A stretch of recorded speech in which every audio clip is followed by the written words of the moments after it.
ርዕሰ ሊቃነ ጳጳሳት ሌዮ 14ኛ ክርስቶስ የሰው ልጆችን ረሃብ የሚያረካ እንደሆነ ገለጹ።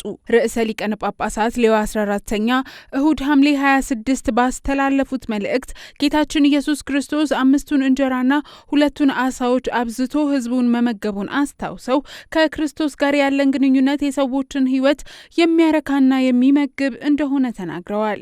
ጌታችን ኢየሱስ ክርስቶስ የሰዎችን ፍላጎት የሚያሟላ ብቻ ሳይሆን በጸጋው የሚመግብና የሚያበረታ አምላክ ነው ያሉት ቅዱስነታቸው ከክርስቶስ ጋር ቅርብ ስንሆን እውነተኛ መንፈሳዊ ሙላትን፣ ተስፋንና የህይወት ኃይልን እንደሚሰጠን ተናግረዋል።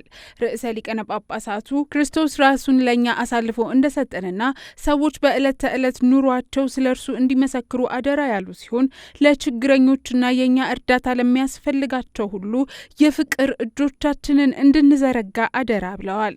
ከጌታ ጋር መገናኘት አርኪና የህይወት ተሞክሮ እንደሆነ የገለጹት ቅዱስነታቸው በዚህ የርህራሄ ተአምር ውስጥ የኢየሱስን ባህሪያዊ ድርጊቶች እንደምንገነዘብ ገልጸው እርሱም ህይወቱን አሳልፎ እንደሰጠን የተናገሩ ሲሆን ለዕለት ተዕለት ህይወታችን የእናታችን ቅድስት ድንግል ማርያምን አማላጅነት መማጸን እንዳለብን አሳስበዋል።